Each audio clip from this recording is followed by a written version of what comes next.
باللہ والشیطان الرجیم بسم اللہ الرحمن الرحیم۔ ناظرین السلام علیکم۔ خیبر مدینہ منورہ سے شمال کی جانب تقریباً 200 کلومیٹر کے فاصلے پر واقع ہے۔ نبی کریم صلی اللہ علیہ وآلہ وسلم کے زمانے میں یہ بڑا وسیع اور شاداب علاقہ تھا، یہاں کھجوروں کے گھنے باغات، سرسبز کھیت اور بڑے بڑے قلعے تھے جہاں کے باشندے قلعہ بند گھروں میں رہتے تھے۔ مدینہ منورہ میں چند یہودی قبیلے آباد تھے جو اسلام کے خلاف طرح طرح کی سازشیں کرتے تھے۔ یہ میثاق مدینہ کی خلاف ورزی تھی۔ اس خلاف ورزی کی پیدائش میں یہ لوگ جلا وطن کر دیے گئے۔ ان میں سے اکثر لوگ خیبر جا کر آباد ہو گئے۔ خیبر کے یہودیوں نے مسلمانوں کا خاتمہ کرنے کے لیے عرب کے مختلف قبائل کو مدینہ منورہ پر حملہ کرنے کے لیے اکسایا، جس کے نتیجے میں غزوہ احزاب پیش آیا۔ تاہم وہ اپنے ناپاک عزائم میں کامیاب نہیں ہوئے۔ اس ناکامی پر ان کا غیظ و غضب اور بھی بڑھ گیا۔ انہوں نے سن 6 ہجری کے آخر میں خود مدینہ منورہ پر حملہ کی تیاریاں شروع کر دیں۔ نبی کریم صلی اللہ علیہ وآلہ وسلم کو ان تمام حالات کی خبر مل گئی۔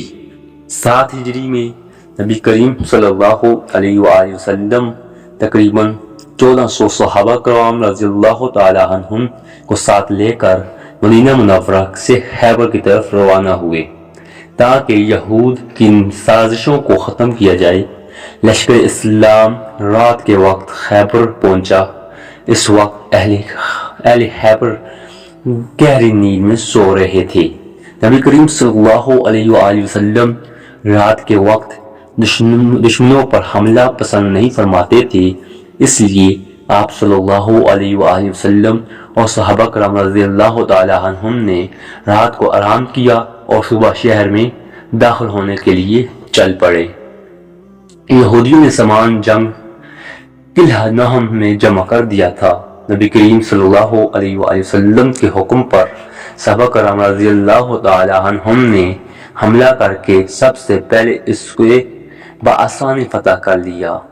اس کے بعد دوسرے قلعے فتح کیے۔ ایک اہم قلعہ قمروس تھا۔ یہ قلعہ ایک نامی گرامی پہلوان مرہب کا مرکز تھا۔ اس سے اپنی بہادری اور شہزوری پر بڑا غرور تھا۔ یہ قلعہ فتح ہونے سے پہلے نبی کریم صلی اللہ علیہ وآلہ وسلم نے فرمایا، میں کل اس شخص کو اسلامی جھنڈا دوں گا جو اللہ تعالیٰ اور اس کے رسول صلی اللہ علیہ وآلہ وسلم کو محبوب رکھتا ہے، وہ اللہ تعالیٰ اور اس کا رسول صلی اللہ علیہ وآلہ وسلم اس سے محبوب رکھتا ہے۔ آپ صلی اللہ علیہ وآلہ وسلم کا یہ ارشاد گرامی سن کر ہر صحابی کے دل میں یہ خواہش پیدا ہوئی کہ یہ شرف اسے نصیب ہو۔ دوسرے دن جب صبح ہوئی، آپ صلی اللہ علیہ وآلہ وسلم نے حضرت علی رضی اللہ تعالیٰ عنہ کو بلا کر اور انہیں جھنڈا دیا، ان کے حق میں دعا فرمائی اور فرمایا، اے علی، میدان میں اتر کر دشمنوں کو پہلے دعوت اسلام دینا۔ خدا کی قسم، اگر اللہ تعالیٰ تمہارے ذریعے ایک شخص کو بھی ہدایت فرما دے تو یہ تمہارے حق میں سرخ اونٹنی سے بہتر ہے۔ حضرت علی رضی اللہ تعالی عنہ قلعہ قمروس تک پہنچے تو یہودیوں کو اسلام کی دعوت دی جو انہوں نے رد کر دی۔ وہ مرہب کی قیادت میں مقابلے کے لیے نکل آئے۔ مرہب طاقت کے نشے میں مست اپنی تلوار لہراتا ہوا رہا تھا۔ مرہب حضرت علی رضی اللہ تعالی عنہ پر حملہ آور ہوا تو جواب میں حضرت علی رضی اللہ تعالی عنہ نے اتنی قوت سے تلوار ماری کہ مرہب کے سر کو کاٹتی ہوئی دانتوں تک پہنچ گئی۔